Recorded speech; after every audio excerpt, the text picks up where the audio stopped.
جمیع مرحومین جو نور ولایت سے اپنے قلوب کو منور کر کے گئے، سب تک ایصال ثواب کے لیے اور ان کے درجات کی بلندی کے لیے بآواز بلند صلوات۔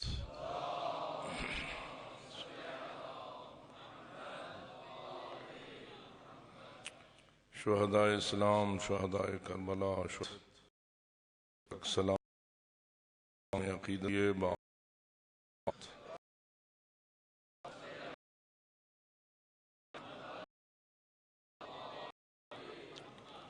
دشمنان آل محمد، قاتلان شہداء ان کی لیے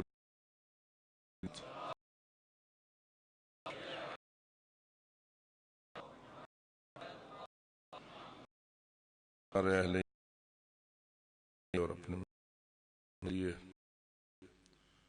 دعائے شفا کے طلبگار ہیں، اسی طرح صاحبان مشکل ہیں، صاحبان پریشانی ہیں، ان سب کی دعاؤں کی قبولیت کے لیے، ان کے بیماروں کی شفا یابی کے لیے، ان کے بے اولادوں کی آغوشوں کی آبادی کے لیے اور تمام مشکلات مشکل کشائی کے لیے بلند صلوات۔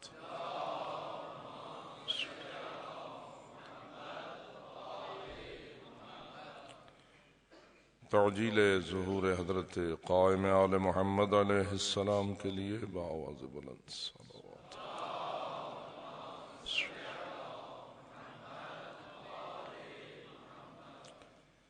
ماشاء اللہ لا حول ولا قوة الا باللہ العلی العظیم۔ اشرح لی ویسر لی امری واحلل عقدۃ من لسانی یفقہوا قولی۔ اعوذ من الشیطان اللعین الرجیم، بسم اللہ الرحمن الرحیم، الحمد للہ رب العالمین، السلام اشرف الانبیاء والمرسلین، سیدنا قلوبنا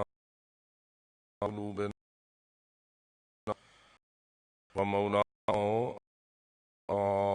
قاسم محمد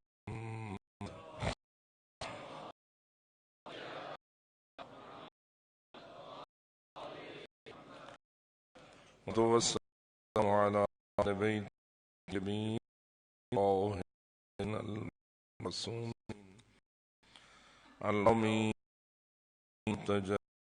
المكرمين الذين لا فيهم إنما يريد الله ليذهب عنكم الرجس أهل البيت ويطهركم تطهيرا۔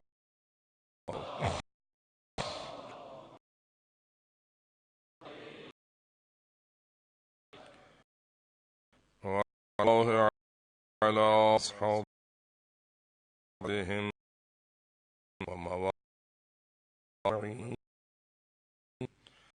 لعنة على أعداء قاتلهم وذريهم منين من يوم ظلمهم أبد العابد، أما بعد فقاه وتعالى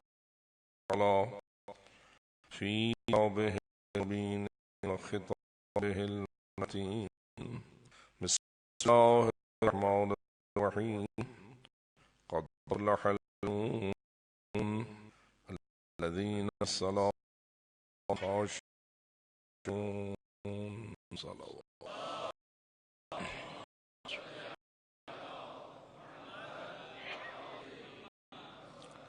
بارگاہ عالی میں مخلصانہ بحق محمد و اہل بیت محمد، حق شہداء کربلا، شہداء ملت، مومنین اور مومنات کی پرس عبادت قبول اور منظور فرمائے۔ عزاداری مظلوم میں جو حضرات ابتدا سے لے کے اس وقت تک تعاون فرما رہے ہیں، خداوند عالم ان کے تعالی البر والتقوی، حق محمد و آل محمد ان کے تمام توانائیوں کی رزق میں وسعت اور برکت۔ ہمارے بزرگ اسلاف جو عزاداری کی بے مثال وراثت تک پہنچا کر گئے، خداوند عالم انہیں ان کی قربانیوں اور محنت کا بہترین اجر عطا فرمائے۔ جوا معصومین نے شفاعت عالم محمد نصیب فرمائے، بلند جنت فرمائے۔ ہماری اس نسل کو اور نسلوں کو اس وراثت کی بہترین عادت کی توفیق فرمائے۔ جو لوگ اس سازشوں میں مصروف ہیں، خداوند منان ان سازشوں کو مراد اور اس بے نعمت سے ہر لحاظ سے سرفراز رکھے۔ اپنی دعاؤں کی قبولیت کے لیے اور دیگر تمام حاجات کی برائے بآواز بلند صلوات۔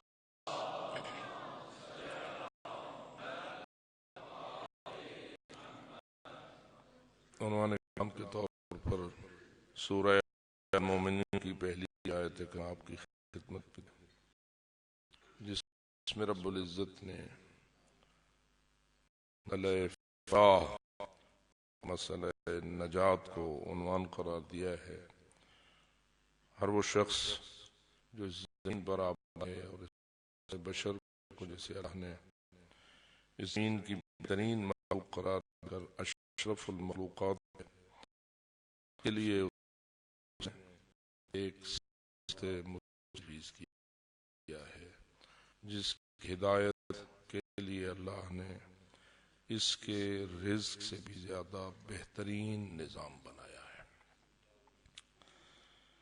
اگرچہ کہ ہماری زیادہ تر توجہ میں رزق ہوتی ہے، لیکن رب العزت نے فرمایا کہ تمہارے رزق کا میں ذمہ ہوں، ما من دابۃ فی الارض الا علی رزقها، زمین کوئی بھی جان نہیں جس کے ساری اللہ رب العزت نے اپنے دی ہو۔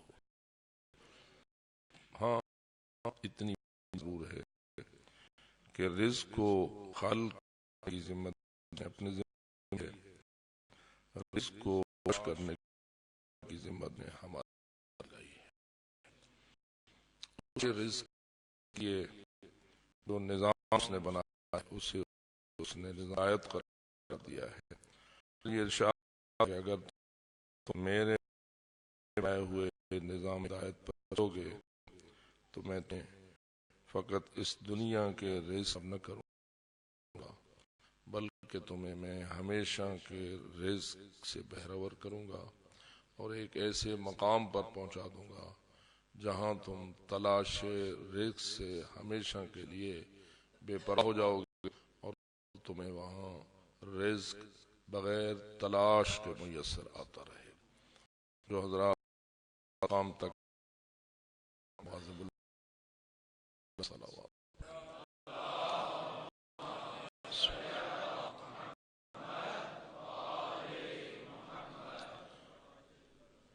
اس لیے اللہ فرماتا ہے کہ تمہیں توجہ کر اس بات کی طرف قوم عظیم جو فقط رزق کے عطی کا وسیع ہے بلکہ تمہاری ابدی ہے۔ بات ہر شخص کے سامنے روشن ہے کہ کیا ہم رزق کو زیادہ اہمیت دیں یا عزت کو زیادہ اہمیت دیں۔ تو ہر دانا رزق عزت قربان کرتا ہے، عزت کو رزق پہ قربان، اور فرماتا ہے کہ میں نے تمہارے لیے جو مقام بنا وہ فقط کے حوالے مقام کے حوالے سے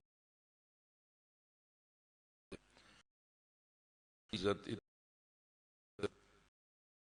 کہ تم ملائکہ جرم نصیب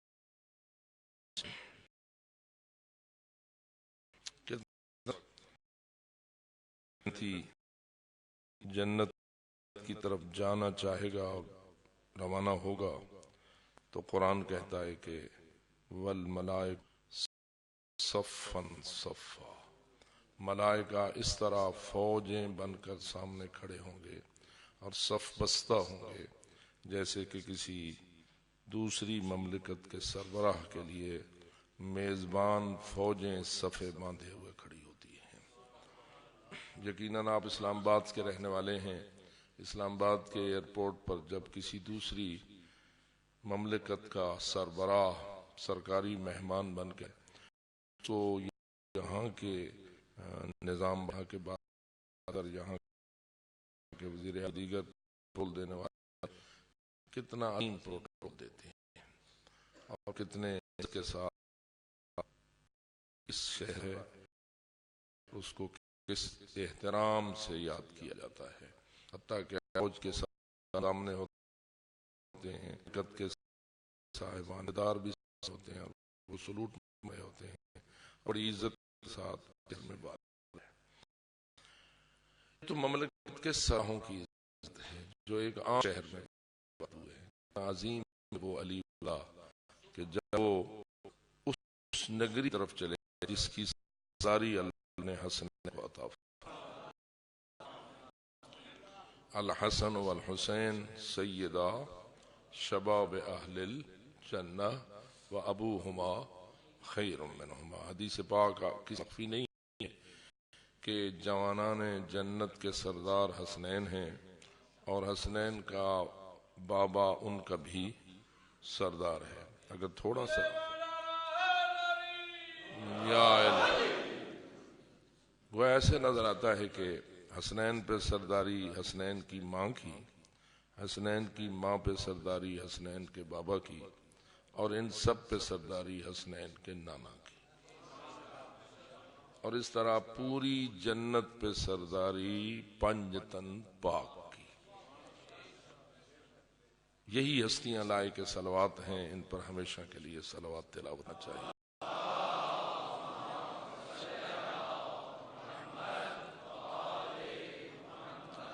جنت کے باسی بوڑھے ہوں گے یا جوان؟ جی تو یہاں بوڑھے وہ بھی جوان ہو بھی کسی اندیش قابل غور ہے وہ یہ جنت فقط امت کے جنتی ہوں گے یا انبیاء؟ خود انبیاء مشہور 1,24,000 ہے، جن میں سے 313 رسول ہیں، جن میں سے 5 اولو العزم ہیں۔ وہ سارے انبیاء ان پنجتن پاک کے علاوہ سارے انبیاء، سارے رسول، سارے اولیاء، سارے جتنے بھی اللہ کے مقرب ترین بندگان الہی ہیں جنہیں اللہ نے اس دنیا میں سب سے بڑی عزت والا بنایا ہے، کیا وہ بھی جنت میں ہوں گے یا نہیں؟ بوڑھے یا جوان؟ اس دنیا سے تو بوڑھے گئے تھے نا، تو وہاں کیا ہوں گے؟ حضرت ابراہیم وہ بھی اس دنیا سے بوڑھے گئے تھے لیکن وہاں کیا ہوں گے؟ جوان۔ حضرت جناب زکریا جنہوں نے کہا تھا کہ بلغنی الکبر وامرأتی عاقر، میرا اپنا بڑھاپے کو بلکہ میرے اوپر سوار ہو گیا ہے اور میری زوجہ محترمہ بھی پہلے سے ہی بانجھ ہیں، مجھے کیسے بیٹا نصیب ہوگا؟ اور اللہ کہہ رہا تھا کیا تمہیں یقین نہیں کہ اللہ یہ سب کچھ کر سکتا ہے؟ پھر حضرت یحییٰ جیسا فرزند انہیں نصیب ہوا تو حضرت زکریا جنہیں بیٹا ہی بڑھاپے میں ملا تو اور مزید بوڑھے ہوتے چلے گئے۔ کیا خیال ہے وہ بھی جنت میں ہوں گے یا نہیں؟ بوڑھے یا جوان؟ یعنی ایک کم 1,24,000 پیغمبر سارے ہوں گے، سارے جوان ہوں گے، 312 رسول سارے ہوں گے اور سارے جوان ہوں گے، 4 اولو العزم سارے ہوں گے اور سارے جوان ہوں گے۔ اب حدیث کو پڑھیے، الحسن والحسین سیدہ شباب اہل الجنہ۔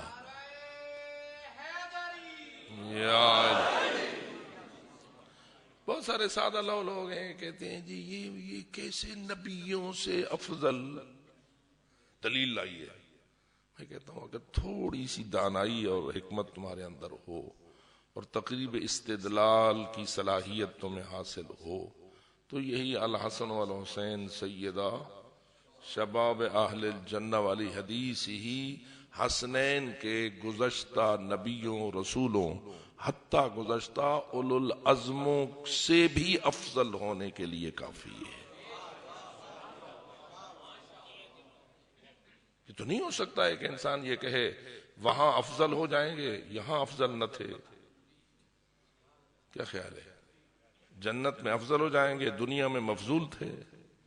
نہیں، اور وہ تو اس وقت سے افضل ہیں جب سے ماں کی گود میں ہیں، کیونکہ یہ رسول اکرم نے حدیث جب تو اس وقت بچے تھے نا، حریفین چھوٹے بچے تھے، اور میں کہتا ہوں کہ یہ رسول اکرم نے جب فرمائی اس وقت حسنین کو یہ فضیلت نصیب ہوئی یا حسنین کی فضیلت اس سے بھی پہلے تھی؟ جی کب سے تھی؟ اب ذرا پیچھے جائیں، اس دنیا میں آنے سے پہلے سے حسنین افضل تھے یا دنیا میں آئے تو افضل بنے؟ پہلے سے افضل تھے۔ اگر اس نقطۂ توحید پر بھی غور کیجئے کہ اللہ رب العزت نے ان پنجتن پاک کو کب سے افضل بنانے کا پروگرام بنایا تھا۔ ایک مسئلہ تقدیر ہے نا، ایک مسئلہ کیا ہے؟ مسئلہ تقدیر۔ تقدیر کس کے دست قدرت میں ہے؟ جی اللہ رب العزت کے قدرت میں ہے۔ انا انزلناہ فی لیلۃ القدر، اس لیلۃ القدر کو اللہ نے بیان کیا ہے کہ ہم نے اس قرآن کو شب قدر میں نازل کیا۔ اگر تھوڑا سا آپ غور کریں، قرآن شب قدر میں نازل ہوا، شب قدر پہلے سے شب قدر تھی یا قرآن کے نازل ہونے کے بعد شب قدر بنی؟ کچھ نکتے ہیں ان پر غور کرنے کی ضرورت ہے، ٹھنڈے دل کے ساتھ بآواز بلند صلوات پڑھنا۔ صلی اللہ محمد۔ شب قدر نازل ہوا، تعبیر ہم نازل ہے شب قدر میں، معلوم ہوا کہ شب قدر جیسے زمین کو نازل لیے اس کو پسند آیا، شب قدر آیا۔ یہ انتخاب بھی بعد کو کیا یا پہلے سے تھا؟ ایک علم الہی کا مسئلہ ہے، ایک فعل الہی کا مسئلہ، ایک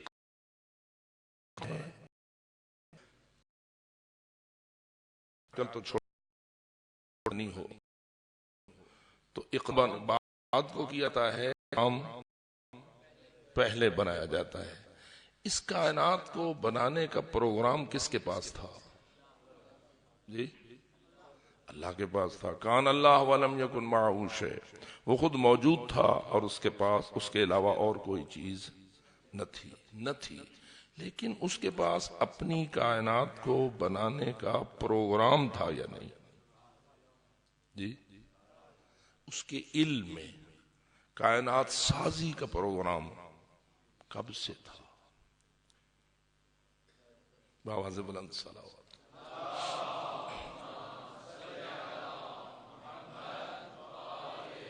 کیونکہ پروگرام کا تعلق علم کے ساتھ ہے، اقدام کا تعلق فعل کے ساتھ ہے، پروگرام کا تعلق علم کے ساتھ ہے۔ اب ذرا علم الہی پہ گفتگو کیجئے۔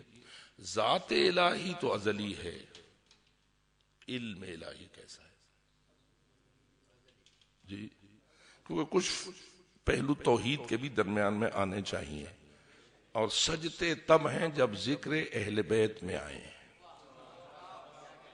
کیونکہ جو توحید کی تعلیم اہل بیت نے دی ہے وہی حق ہے، باقی سارا کچھ ملا جلا ہوتا ہے۔ کسی اور کھڑکی سے ملے گا اگر علم تو وہ ملا جلا، کچھ حق کچھ اور، لیکن جب اہل بیت سے ملے گا تو اتنا ہی حق ہو جتنا علی حق ہے.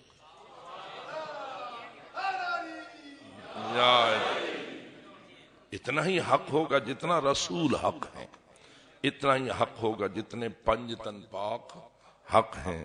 ان میں حق کے علاوہ اور کچھ ہے؟ کوئی ایک تھوڑا سا ذرا، تھوڑی سی ملاوٹ. بابا جو ملاوٹ کا شکار ہو وہ رچ سے کیسے دور ہوا؟ حکم ہو گیا. اللہ نے انما یذھب عنکم الرجس اہل البیت ویطہرکم تطہیرا فرما کر فقط کردار آل محمد کو طاہر و مطہر بیان کیا ہے یا فکر آل محمد کو بھی طاہر و مطہر بیان کیا ہے؟ ایک مرحلہ فکر کا ہوتا ہے، ایک مرحلہ عمل کا ہوتا ہے. آپ کے ہاں پہلے عمل ہوتا ہے یا پہلے فکر؟ پہلے سوچتے ہو بات کو عمل کرتے ہو یا پہلے عمل کرتے ہو؟ قوم کے بارے میں کہا جاتا ہے بآواز بلند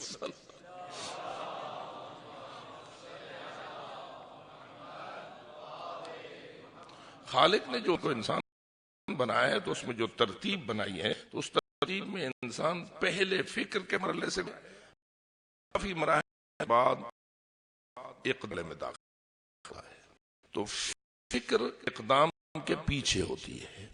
اقدام فکر کا غماز ہوتا ہے، فعل انسان کی فکر کا غماز ہوتا ہے.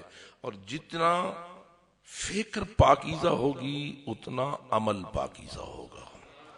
جتنی فکر میں ملاوٹ ہوگی اتنی عمل و اقدام میں بھی ملاوٹ ہوگی. جتنا فکر میں نقص ہوگا اتنا عمل میں بھی نقص ہوگا.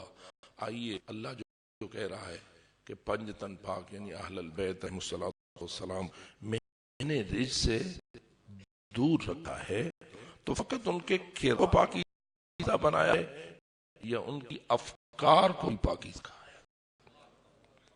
جب ان کی افکار پاکیزہ ہیں تو جو توحید کی تعلیم وہاں سے ملتی ہے وہ 100% ہر قسم کی غلطی سے پاک ہوتی ہے.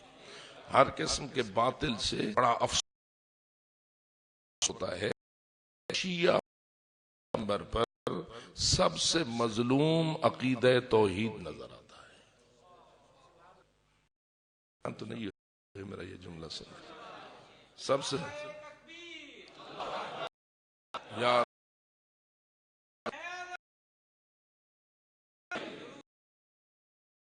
انشاءاللہ.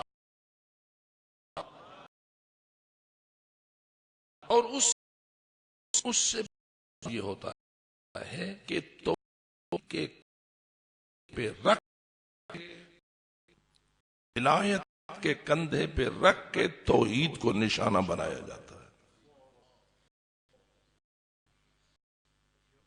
ولایت کا بہانہ بناتے ہیں اور نشانہ کسے بناتے ہیں؟ توحید کو. اور ماشاءاللہ کتنی عجیب ہے وہ مخلوق جو اس قسم کی گفتگوؤں کو بھی اپریشیٹ کرتی ہے، نعرے لگاتی ہے اور خریدتی ہے اور مہنگے داموں خریدتی.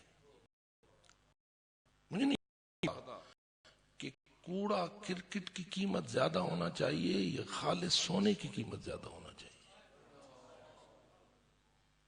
اور کتنا احمق ہوگا وہ شخص جو سونے سے بھی زیادہ قیمتی کوڑا کرکٹ کو خریدے. پریشان بھی نہ ہونا اور بآواز بلند صلوات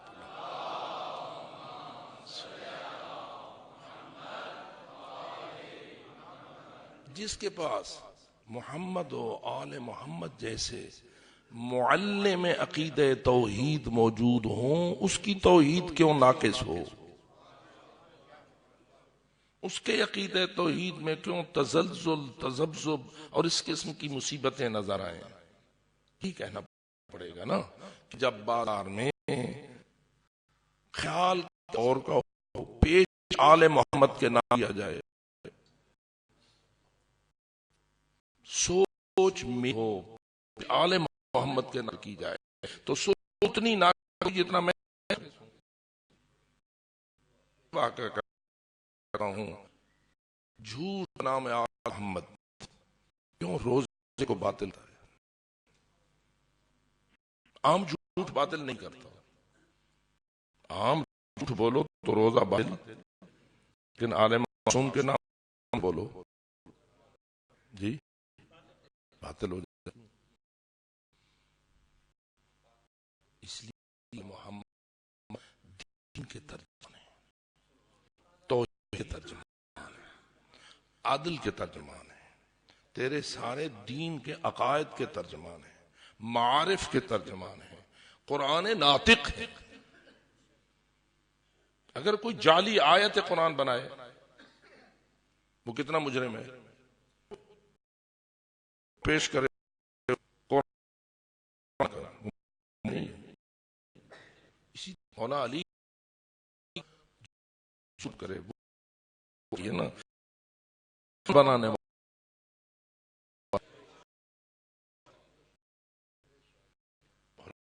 اس قسم کی خریدیں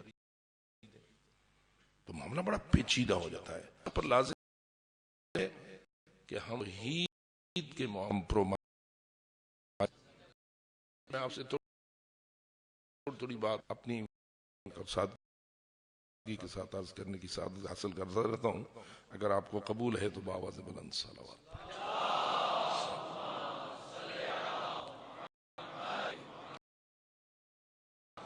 کہ اللہ ہے، اللہ کی ہے سے ہے، اسی لیے کہ اس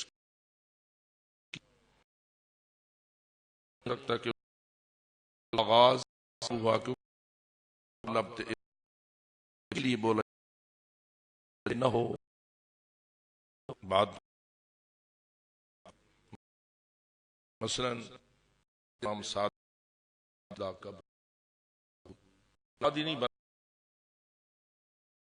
بنا تھا، ہم بات قرآن ہی آیا تھا، مسجد امام سجود میں آ گئے بات کو بنی اللہ بولو نہیں تھی تو بیت کہاں تھا، ٹھیک ہے تو ابتدا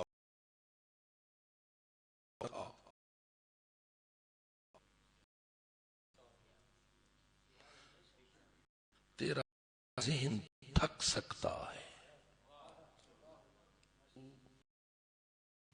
ہمیشہ کے مفہوم کو بھی پوری طرح سمجھ نہیں سکتا، اسی لیے علی ہیں ادھر کو ہمم ونالو حصل کوئی نہیں،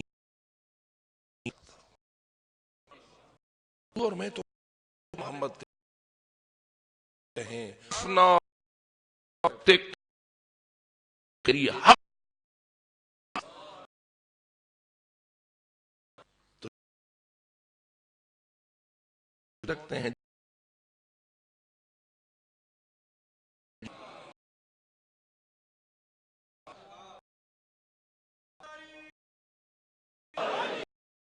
جتنی اراد فرما ملاوٹ تو اس لیے بات کو کائنات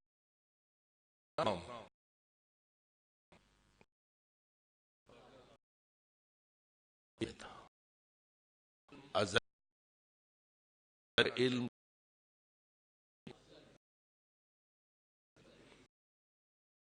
ذات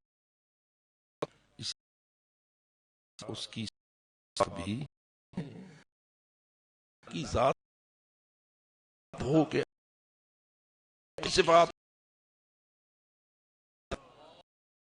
اپنی توحید کہتے ہیں کہ صفات ذات ہے،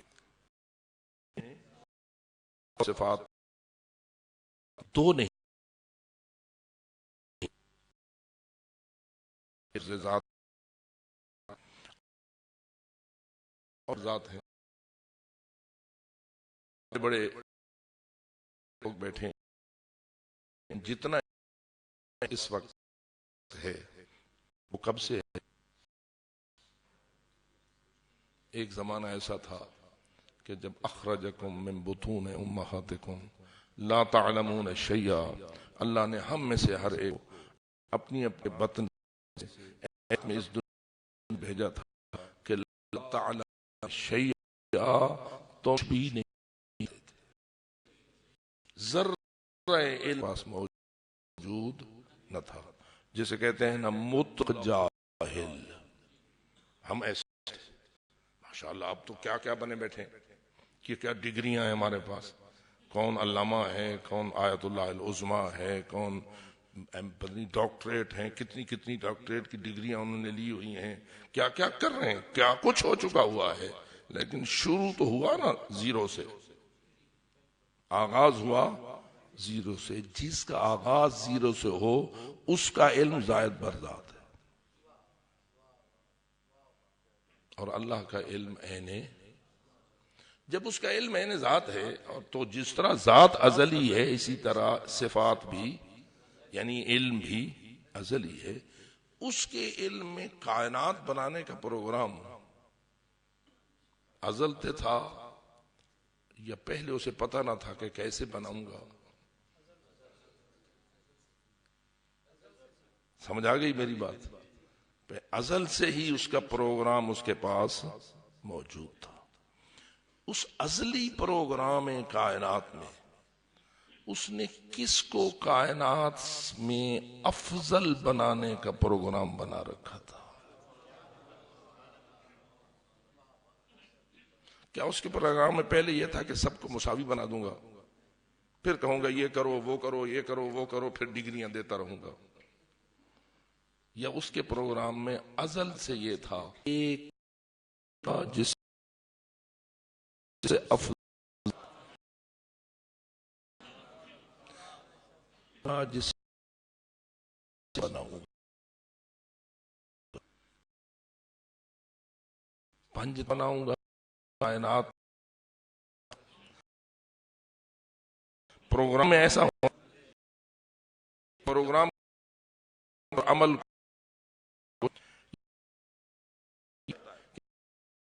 پروگرام کر دیں، اس لیے ہمارا تو فیصلوں میں تبدیلیاں غلطی تو تبدل جاتے ہیں. دلیل ہے لا علمی،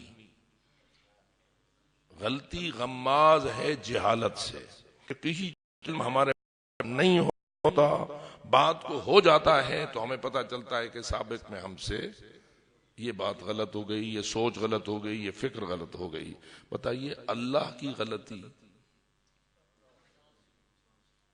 ممکن آ جا سکتا ہے؟ جس سے غلطی ہو وہ محمد جیسا معصوم کیسے بنائے؟ تو چاہتا معصوم کے بارے میں نہیں مانتی، وہ جس کے ساتھ وہ کہتے ہیں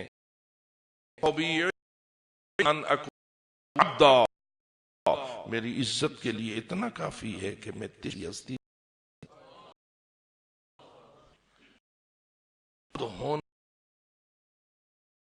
ناز کرے، اس رب کی شان کیا ہونی چاہیے.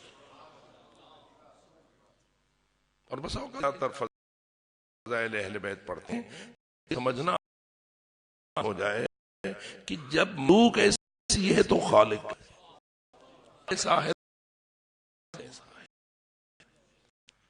جب مملوک تو مالک کیسا ہے، جب ساجد ایسا ہے تو مسجود کیسا ہے.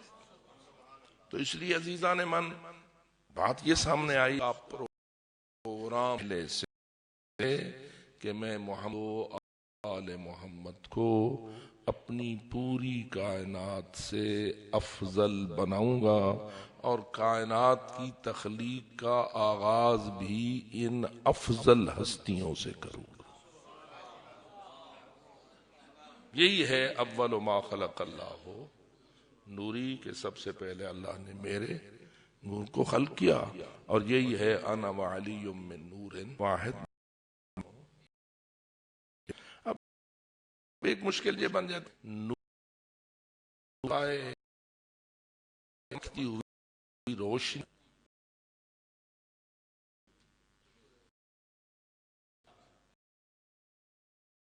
وہ سمجھتے ہیں جو چمک ان یہی دیکھ سکے، اندھیرا جب آنکھیں کو نہیں روشنی ہو جاتی ممکن ہو جاتی، آنکھوں کے لیے دیکھنا روشنی کے سفید ممکن ہوتا ہے، روشنی خود آنکھوں سے نظر آتی ہے، لیکن کوئی نور ایسا ڈھونڈیے کہ جو آنکھوں کو دکھائی نہ دے لیکن نور ہو، بآواز بلند صلوات۔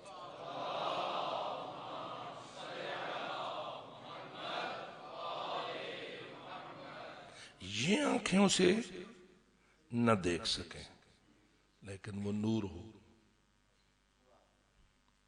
آئیے ڈھونڈیے اور ایک سروات سے ڈھونڈیے۔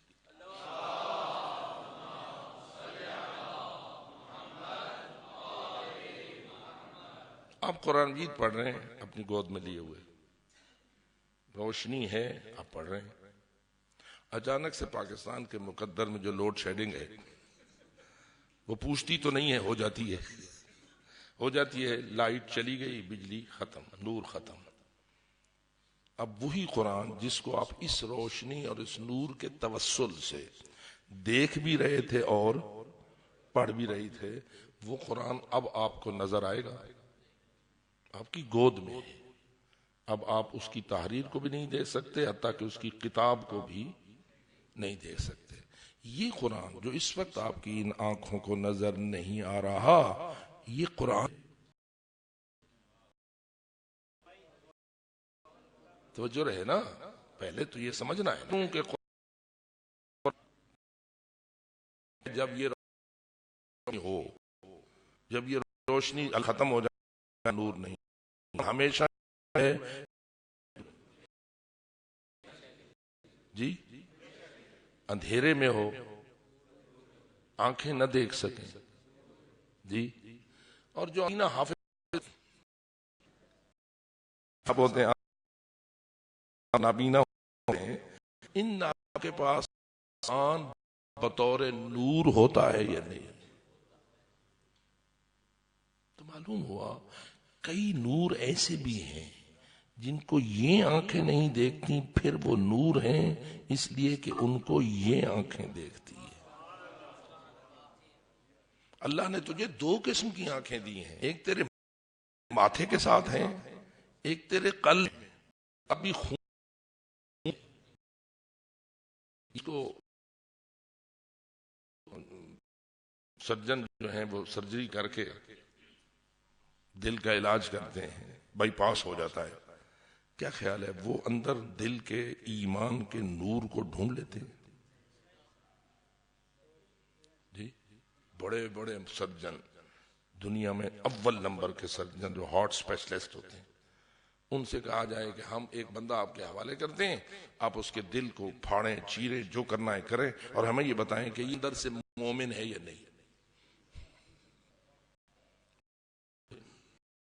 ڈھونڈ پاس ایمان ہے، جس کے پاس ایمان ہے اپنی ایمان کی تصدیق کے لیے ایک صلوات تلاوت ہو۔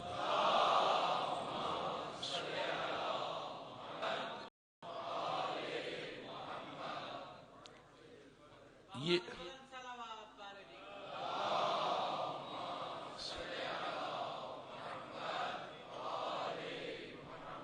فرمائیے یہ ایمان ان آنکھوں سے دکھائی دیتا ہے؟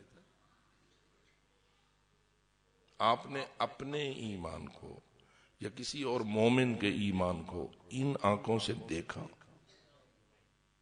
جی؟ لیکن کیا ایمان نور ہے جی؟ ایمان نور ہے، ان آنکھوں سے نظر نہیں آتا، پھر بھی نور ہے۔ تو معلوم ہوا بہت سارے ایسے نور ہیں ڈھونڈیں تو مل جاتے ہیں کہ جو ان آنکھوں سے نظر نہیں آتے. بقا بھی یہ ہوتا اندھیرا ہے، اس سے نور سمجھتی ہے، نور ہے سمجھ لیتی ہیں، مت سمجھ نور نہیں ہو کا دھوکہ. جب ایسا تو ہمیں ان نوروں کے متعلق بھی سمجھائیے. نور روش قسم کی، لیکن فہم ہوتا ہے. اس نور میں کیا بات ہوتی ہے؟ دوسرے کو آتی ہے چھپی ہوئی، اور اسی کو ہدایت کہتے ہیں. ہدایت خود ظاہر ہوتی اور دیگر حقیقتوں کو ظاہر کرتی ہے. کیا آپ کو آیت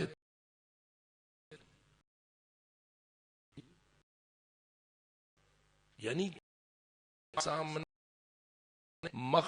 ہمارے سامنے اس نے خود کی تعلیم کی اور تجھے کرائے ہے پہنچایا تو خود اللہ ہے. اللہ ولی الذین آمنوا، جو ہوں میرا بات ہے النور، جس کو سے نکال کر نے نور ہے وہی اللہ.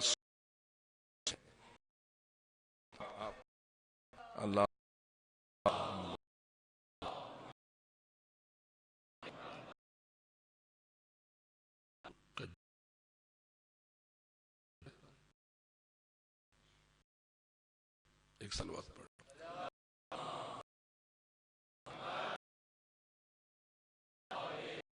یہ قرآن مساجد میں بھی ہے، فقط معنی نور ہیں یا اس کی کتاب بھی نور ہے؟ جی یہ مصحف قرآن جو آپ کے سامنے ہے، کاغذ پہ لکھا ہوا ہے، سیاہی کے ساتھ لکھا، چھپا ہوا، آپ پڑھتے ہیں، آپ کے پاس موجود ہوتا ہے، اس کو بوسہ دیتے ہیں، اس کا احترام کرتے ہیں، اس کی اوپر ایمان رکھتے ہیں. اس کے دو پہلو ہیں، ایک قرآن جسم ہے، ایک قرآن کی روح ہے. قرآن کے معنی ہیں کہ کس روح کو نور مانتے ہیں؟ جی فاہیم کو فقط نور مانتے ہیں، الفاظ کو بھی نور مانتے ہیں. الفاظ زبان سے ادا ہو تو مانتے ہو یا لکھ تو نور مانتے. آپ اپنے ہی جیب سے قلم نکالیں اور کاغذ پہ لکھیں بسم اللہ الرحمن، یہ بسم اللہ جو اپنے ہاتھ سے ہے بھی اس کا معنی یا اس الفاظ بھی جی یعنی وہ جو لکیریں اپنے بسم اللہ کی شکل میں ماری ہیں، یہ لکیریں بھی نور ہیں. اگر نور ہیں تو معلوم ہوا نور کا جسم بھی ہو سکتا ہے. نور کا جسم بھی ہو سکتا ہے، اور اگر ہو سکتا ہے تو پھر اگر نبی کو نور کہا جائے تو نبی کے جسم کے نور ہونے سے انکار کی کوئی گنجائش نہیں ہے. نبی اکرم کی اگر تعلیمات نور ہیں، ان کا علم نور ہے، ان کی ہدایت نور ہے، تو نبی کی زبان بھی نور ہے. نبی کی زبان ایک گوشت کا لوتھڑا ہوتا ہے یا نہیں؟ جی نبی کے بدن میں کوئی ہڈیاں ہوتی ہیں یا نہیں؟ نبی کے بدن میں کوئی گوشت پوش بھی ہوتا ہے یا نہیں ہوتا ہے؟ گوشت و پوست والے بدن کو بھی اگر نور کہا جائے تو اس میں جھگڑا کیا ہے؟ جس کیفیت میں بھی ہو، جس حالت میں بھی ہو گزرے تو نور میں ہو، رحم گود میں آ جائے تو بھی نور ہے سائے۔ یہ بہت مشکل ہے آپ کے لیے کہ آپ کو نور کا سمجھانا مشکل ہو گیا ہوا، اور عجیب ہے خود اللہ نور ہے یا نہیں؟ جی، جو اللہ کو نور مانتا ہے اور دعائے نور پہ ایمان رکھتا ہے باواز بلند صلوات پڑھے۔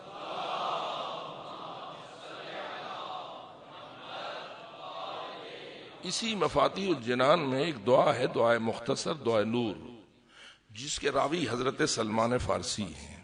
فرماتے ہیں مجھے تعلیم دی بی بی بطول فاطمۃ الزہرا سلام اللہ علیہا،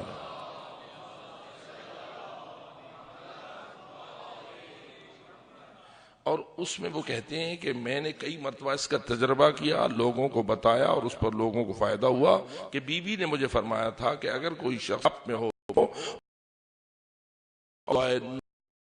اللہ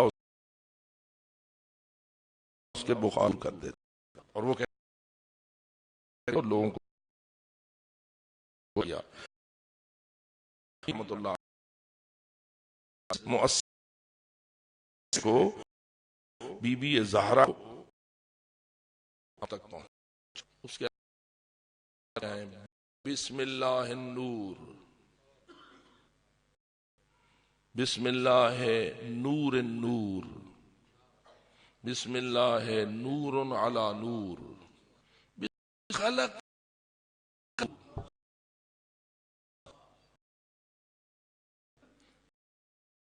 اس اللہ کے نام سے خود نور،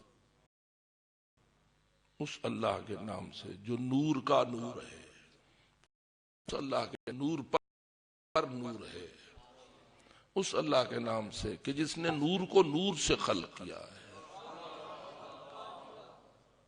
یعنی خالق خود بھی نور ہے، مخلوق بھی نور ہے، جس سے خلق کیا ہے وہ بھی نور ہے، جو نازل کیا ہے الحمدللہ الذی خلق النور من النور وانزل النور علی الطور فی رق منشور، وہ ہے کہ جس نے ایک نور کو کوہ طور پر نازل کیا ایک کتاب کی شکل میں، نور ہے،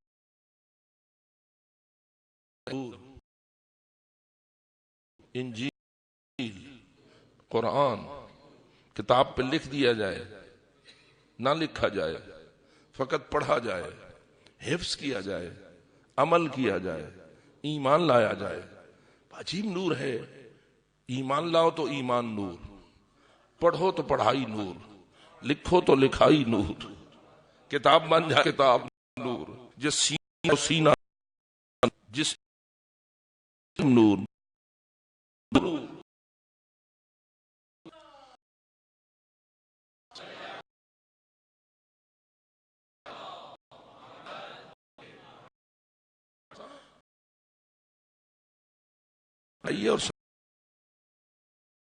اور مہربانی کرنی چاہیے، یہ کہ جب تقریریں بکتی ہیں نعت بھی بکنے اور نتیجہ نکلتا ہے وہ چیز زیادہ لگے، اور اگر بازاری ہو جائے تو بازار میں پھر جو پیش کرنے والے ہوتے ہیں وہ زیادہ تر ردی مال ہی پیش کرتے ہیں۔ اس لیے ایک تو خالص پہ بھروسہ کیجئے، اور خالص کو ناخالص سے پہچاننے کے لیے کچھ محنت فرمائیے بآواز بلند صلوات کے ساتھ۔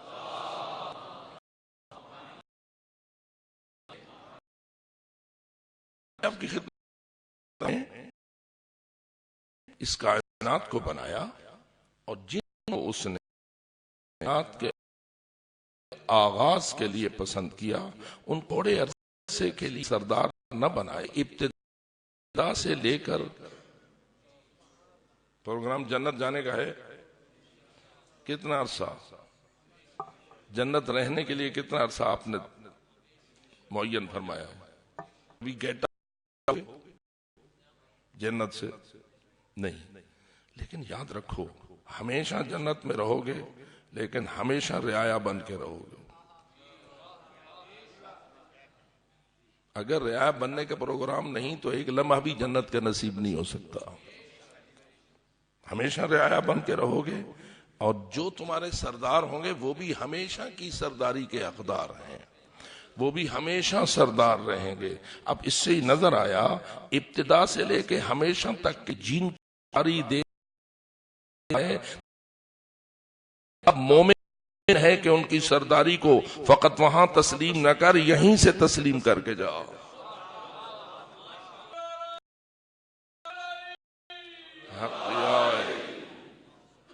کتنے نیک بخت سرداروں کا شکار نہیں ہوئے جو حقیقی سرداروں پر ایمان لائے۔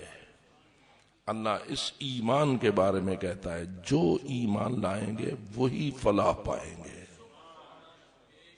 جو مومن بنیں گے وہی فلاح پائیں گے۔ فلاح والا راستے میں رہ جاتا ہے، یہ منزل پہ پہنچ جاتا ہے۔ جی فلاح اسی کے لیے ہوگی نا جو منزل کو، ایک ہے صراط، ایک ہے منزل، ایک ہے صراط، ایک ہے منزل، ایک ہے اس صراط کی ہدایت۔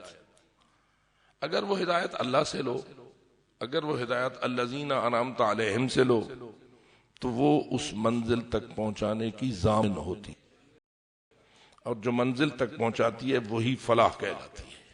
تو خدا جو مومن ہے نا، فلاح ان کا مقدر ہے، راستے تو تباہ ہو گیا۔ ویسے کیا خیال ہے، کوئی ہے سازش کرنے جس نے ٹھیکہ لیا ہوا ہے کہ میں صراط مستقیم پر چلنے والوں کو آرام سے نہیں چلنے،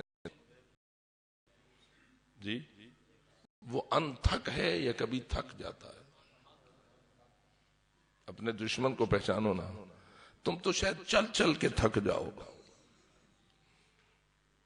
اس صراط مستقیم پر چل چل کے تھک جاؤ، لیکن وہ جو تمہیں ورغلانے والا، بھٹکانے والا، گمراہ کرنے والا، اغوا کرنے والا ہے، وہ تھکتا نہیں ہے۔ کتنا لمبا سفر اس نے کیا ہے، کتنوں پہ اس نے اپنی محنت کی ہے، کس کس کو بھٹکانے میں کامیاب ہو گیا ہے، لیکن بن جا ایسا جیسا کہ فرعون کے گھر والی آسیہ تھی۔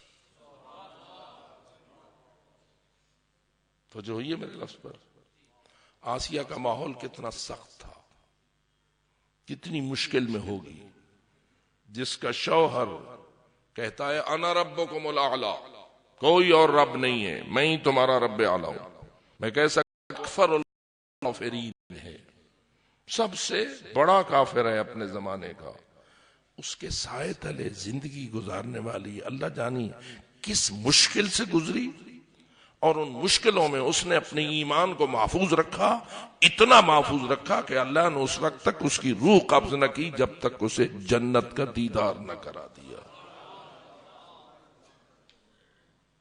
کیا خیال ہے، مشکلات میں ایمان بھی بچایا جا سکتا ہے یا نہیں؟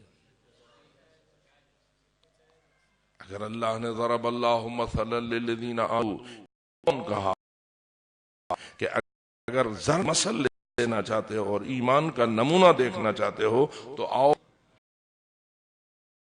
چاہتا ہے کے لیے ایسے ماحول میں گھر جائے جیسا آسیہ کے لیے تھا، وہی ماحول ہے یا اس سے کم تر ہے؟ ذرا اپنے ایمان کے بارے میں جو مشکل ہیں تصور، ہمارے لیے ایمان کے حضرت زیادہ مشکل تھا۔ اگر کہ جو ڈکٹیٹرشپ کا ضرب المثل کہا جا سکتا ہے، جتنا فرعون ڈکٹیٹر تھا اور کون تھا؟ آج تو آپ کے ہاں یہ ہے، ایک چھوٹے سے بچے پہ اگر کوئی ظلم کرے تو پورا میڈیا عالم میں چیخ مارتا ہے اور پورے عالم کو وہ تڑپا دیتا ہے کہ ایک بچے کے ساتھ یہ ہوا ہے۔ ذرا بتاؤ فرعون نے بنی اسرائیل کے بچوں کے ساتھ کیا کیا تھا؟ 20,000 تو ایک روایت میں نے اپنی آنکھوں سے پڑھا ہے، 20,000 بچے ایک موسیٰ سے بچنے کے لیے اس نے ذبح کرائے، ماؤں کے پیٹوں کو چاک کیا۔ ایسے کوئی سخت قسم کا ڈکٹیٹر تھا کہ نہ اس کے اپنے دل میں کوئی رحم تھا، ظلم اور ظلم ہی۔ ایسے درندہ صفت خون خار ظالم کے گھر میں جس نے ایمان سے دینا فرمایا اور اس سے ہمیں یہ بھی سمجھ آیا کہ اللہ پر اپنے ولیوں اور اپنی ان پاک ہستیوں کو دو میں نہیں،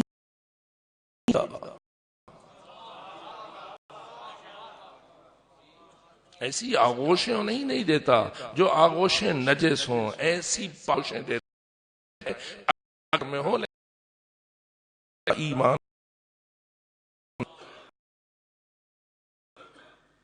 پتہ نہیں لوگ کیسے بنا لیتے ہیں اور اپنے خیالات کو اپنا، اور مجھے کبھی کبھی یہ چاروں کے ہوتے غلام ہوتے ہیں، کوئی ایک اور ہوتا ہے جس نے جو سوچا ہوتا ہے اس سوچ کو وہ اپنا عقیدہ بنا کر پیش کرے، اس سے عقیدت ہو جاتی ہے، بس اس کی فکر کا غلام ہو جاتا ہے، پھر نتیجہ یہ نکلتا ہے کہ وہ اس پر کوئی دوسری بات سوچنا پسند ہی نہیں کرتا، حتیٰ کہ وہ پہلی سوچ والا فوت ہو جاتا ہے، وہ قبر میں چلا جاتا ہے، ہزاروں سال بعد بھی اس کی فکر حکومت کرتی رہتی ہے۔ سمجھیے آپ نے میری بات؟ اللہ ہمیں ایسے غلط فکر والے راہبر کا مرید بننے سے بچائے۔ اور کتنی مہربانی کی ہے تیرے رب نے کہ تجھے پنجتن پاک کی مرید لے گئے، تجھے چاردہ معصومین کی غلامی کی طرف لے گیا ہے کہ جہاں عصمت ہی عصمت ہے، جہاں طہارت ہی طہارت ہے، جہاں حق ہے، جہاں باطل ذرہ نام کا موجود نہیں ہے، جو نور ہی نور ہے، نورن علی نور ہے۔ تو میں یہ سمجھتا ہوں کہ ان مجالس کا یہ جو فائدہ ہے نا کہ آپ کے دل میں حب علی راسخ ہو جاتی ہے، آپ کے دل میں حب حسین راسخ ہو جاتی ہے، آپ کے دل میں حب پنجتن پاک آ جاتی ہے، آپ کا قلب عقیدت مند ہو جاتا ہے اس پاک خاندان کا۔ یہ اتنا بڑا انعام ہے، اتنا بڑا انعام ہے، کائنات کے سارے خزانوں کو ٹھوکر ماری جا سکتی ہے، حب آل محمد کے خزانے پہ آنچ نہیں آنے دی جا سکتی۔ اور یہی وجہ ہے کہ جو لوگ اس میں پختہ ہوتے ہیں وہ سر کٹا دیتے ہیں لیکن کبھی بھی پیچھے نہیں ہٹتے۔ میں یہ سمجھتا ہوں کہ جس کو حق سے محبت ہے اس کے لیے سوائے محمد و آل محمد کے دروازے کے اور کوئی دروازہ نہیں ہے۔ جو دوسروں کی طرف چلے جاتے ہیں پتہ نہیں کس کس مصیبت کے شکار ہو جاتے ہیں۔ ہمیں اللہ یہ توفیق دے کہ ہم عزاداری کے ذریعہ انہیں حق کی طرف لے آنے میں کامیاب ہو جائیں۔ بآواز بلند صلوات۔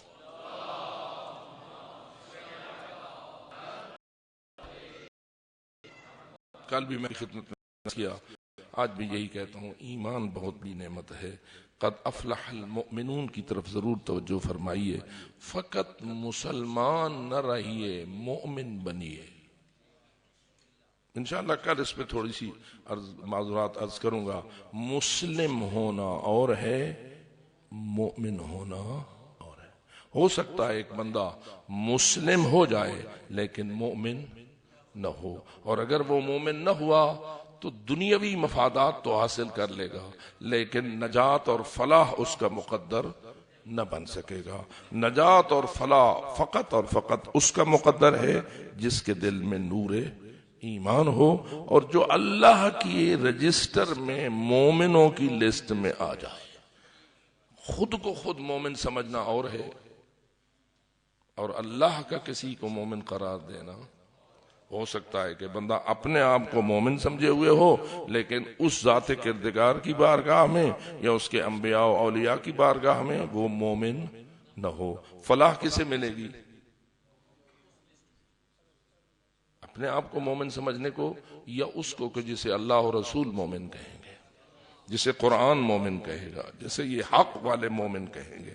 اسی لیے ہمیں اس نقطے پر اپنے گھر میں بھی بیٹھ کر غور کرنا چاہیے کہ کہیں ایسا تو نہیں کہ میں نے خود کو مومن سمجھا ہوا ہے اور میرے پیشواؤں کی نگاہ میں میں ابھی اس درجہ ایمان پہ فائز نہیں ہوں. اس کی طرف خصوصی توجہ ہونا چاہیے.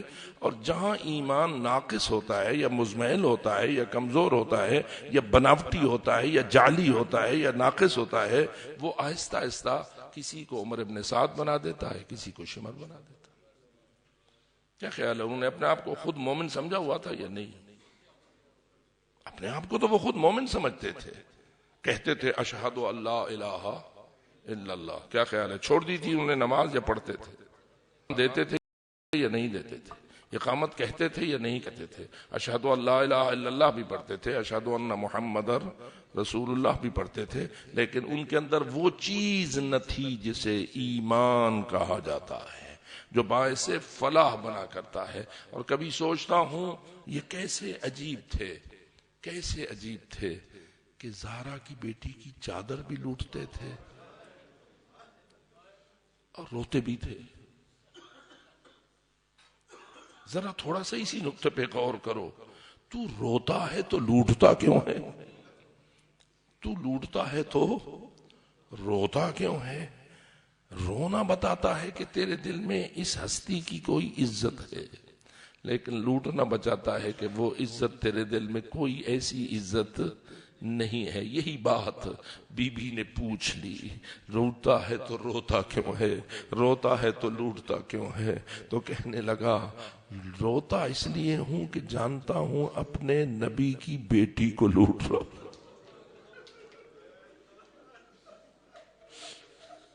بڑا عجیب ہے میرے عزیز. تو روتا اس لیے ہوں کہ جانتا ہوں میں جس کا کلمہ پڑھتا ہوں اس کی دختر کو لوٹ رہا ہوں. لیکن پھر لوٹتا کیوں ہے؟ اس لیے میں نے نہ لوٹا. لوٹ جو مچی ہوئی ہے میں نے پیچھے ہٹایا تو کہ لوٹ لا. دنیا کہ وہ یہ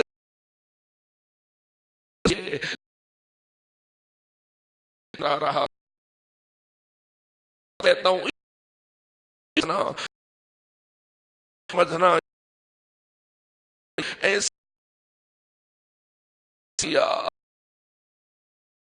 کوہرا اتنا کیا ہوگا دیکھا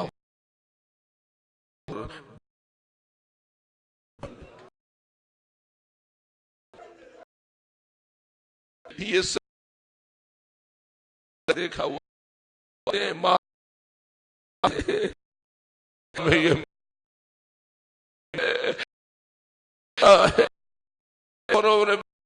نکلنے سے ابن زیاد کا ایک پروان نے لیا اور اپنے ساتھیوں کو کہتا ہے کہ ابن مرجانہ یعنی اس ابن زیاد نے جو تمہارا امیر کوفہ ہے لکھا ہے کہ میں نے عہد کیا ہے یا میں نے قسم کھائی ہے کہ جب حسین کو مروا دوں گا تو اس کی لاش کو گھوڑوں کی ٹاپوں سے گھوڑوں کی ٹاپوں سے پامال کرواؤں گا، یعنی ذلیل بھی کروں گا، رسوا بھی کروں گا، خاک میں ملا دوں گا. یہ اس ظالم کی سوچ ہے، اس کا یہ ظلم ہے تم میں سے کوئی جو اپنے امیر کے اس خط پر عمل کرے؟ عزاداروں میں پوچھتا ہوں بڑا درد ہے اہل بیت کے دل میں. اسی لیے حضرت امام حسین کا وہ جملہ جو ان کی طرف منسوب ہے جس میں انہوں نے فرمایا شیعتی ما ان شربتم ما عذبل فاذکرونی، اے میرے شیعو جب میٹھے پانی پیو تو مجھ مظلوم کو نہ بھلانا، میری پیاس کو بھی ضرور یاد کرنا، فاذکرونی ضرور مجھے یاد کرنا. اسی لیے ہمارے لیے سنت قرار دیا گیا جب بھی پیو تو کہو صلی اللہ علی الحسین، اس پیاسے پہ سلام، اس پیاسے پہ صلوات جو نہر کے بہتے دریا کے کنارے پیاسا مارا گیا. اور پھر فرماتے ہیں او سمیتم بغریب او شن فری، کسی ذکر سننا، مسلمان کا سننا، اگر کسی شہید کا ذکر سننا کہ آج شہادت کا بازار زیادہ گرم ہے، کبھی کہیں سے شہادت کی خبر آتی ہے، کہیں سے شہادت کی خبر آتی ہے. فرماتے ہیں اگر کسی بھی شہید کو یہاں تو مجھے نہ بھولانا اور کیا کرنا، ضرور میری شہادت کے تذکرے کرنا. پھر اگلا جملہ یہ ہے وَأَنَا السِّبْطُ الَّذِي بغیر جرم قتلونی، میں وہ پیغمبر کا بیٹا ہوں جرم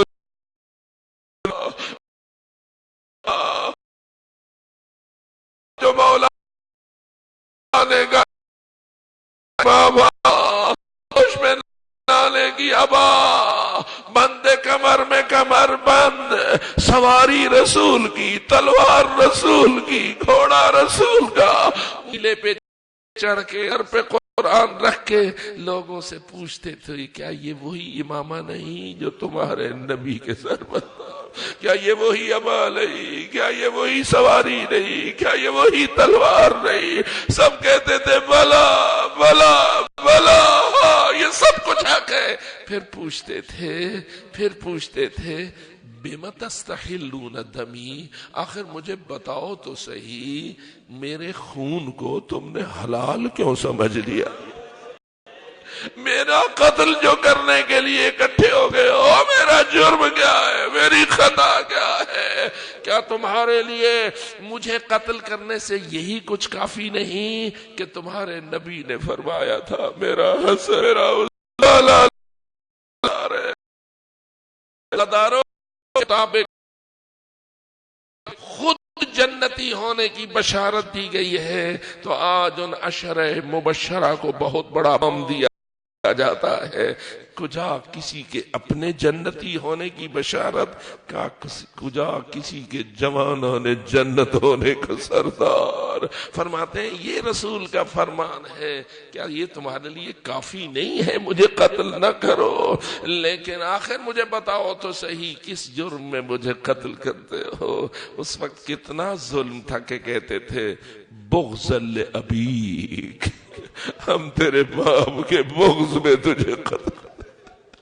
ہائے میرے مولا علی، ہائے میرے آقا علی، کتنا تیرے ساتھ ظالموں کا بغض ہو گیا تھا کہ کہتے تھے تیرا اور کوئی جرم نہیں، فقط ہم تیرے باپ کے بغض میں تجھے قتل کرنے کے لیے جمع ہوئے ہیں. اسی لیے مولا نے فرمایا بغیر جرم قتلونی. اور بات یہاں ختم نہ ہوئی، وبعد القتل بجرد الخیل سحقونی، قتل کرنے کے بعد طاقتور گھوڑوں کے ذریعہ میرے بدن کو اس طرح پیس دیا گیا، اس طرح پامال کر دیا گیا کہ جب بہنوں نے آ کے دیکھا، جب خواتین نے آ کے منظر لاش مظلوم دیکھا تو کہنے پہ مجبور ہوئی انت اخی، کیا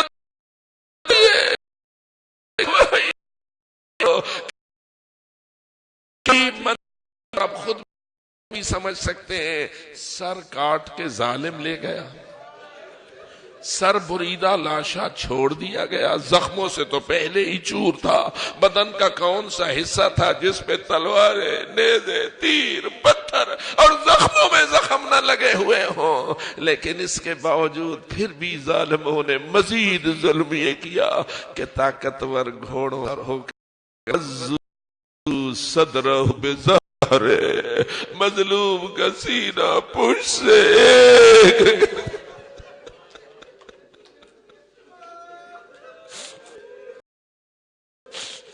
کسی بے سے پوچھ لو کیا بھائی کا سر ہوگی؟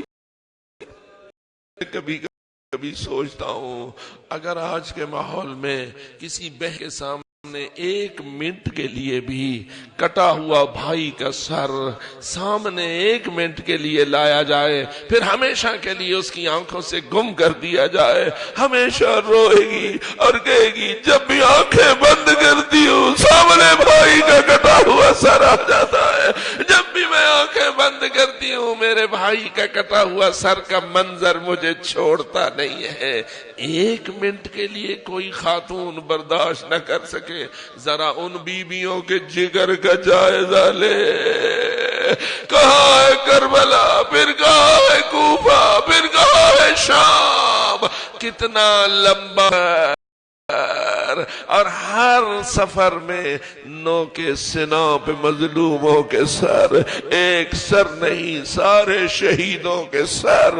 اللہ جانے ان بہنوں، ان بیٹیوں، ان بیویوں کے اوپر اس کا کیا اثر مرتب ہوگا۔ یہ تو سر کا حال ہے، لیکن ذرا منظر کو دیکھ، ایک تو بھائی پامال ہے، ادھر بہن رسیوں میں گرفتار، ایک تو بابا بھی پامال ہے، ادھر بیٹی ہے جو قیدی بنا لی گئی ہے۔ عزاداروں میں پوچھتا ہوں اس ظلم کی انتہا کہاں ہے اور کتنی عظیم ہے، اپنے مشن میں کتنی پاکیزہ فکر کی مالک ہے کہ ان تمام مصائب کے پہاڑوں نے ان کو شکست کی طرف نہیں بھیجا، ان کا دل کمزور نہیں ہوا، ان کا ایمان مزمحل نہیں ہوا۔ آخر میں وہ آؤ بھی زن فرعون، تو نے بھی مصائب دیکھے ہوگے، مشکلات اور چایا، لیکن دیکھ زینب کا کیا حال ہے، ام کلثوم کا کیا حال ہے، فاطمہ کا حال ہے، سکینہ کا کیا حال ہے، رباب سے دو، لیکن انہوں نے نہ فقط اپنے ایمان کو بچایا ہے بلکہ ہر ایک کے ایمان کی حفاظت فرمائی ہے۔ ہم یہی کہہ سکتے ہیں اے دختر زہرا تیرے ممنون احسان ہے، آج ہمارے قلب میں جو نور ایمان موجود ہے وہ تمہاری قربانیوں کا نتیجہ ہے، تمہاری قربانیوں کا اثر ہے۔ اگر یہ قربانیاں ہوتی شاید ایمان مزمحل ہو جاتا۔ اے اللہ ہمیں اپنے ایمان کی حفاظت کی توفیق نصیب فرما، ایمان پہ جینا نصیب فرما، ایمان پہ مرنا نصیب فرما۔ خداوندہ ہمارے ایمان کو ہر قسم کے شر اشرار سے محفوظ فرما، مغویان کے اغوا سے محفوظ فرما، گمراہوں کی گمراہی سے محفوظ فرما، اور ہم سب پر اپنی رحمت دنیا میں بھی نازل فرما اور آخرت میں بھی نازل فرما۔ جو حضرات اپنے بیماروں کے لیے ملتجی دعا ہوتے ہیں خداوندہ ان سب کو شفائے کامل و عاجل سے سرفراز فرما۔ مرزا قمر عباس صاحب کی دختر گردے کی مریضہ ہیں، وہ آپ سے ملتجی دعا ہیں، بحق حضرت زینب کبریٰ سلام اللہ علیہا انہیں شفائے کامل عاجل سے سرفراز فرما۔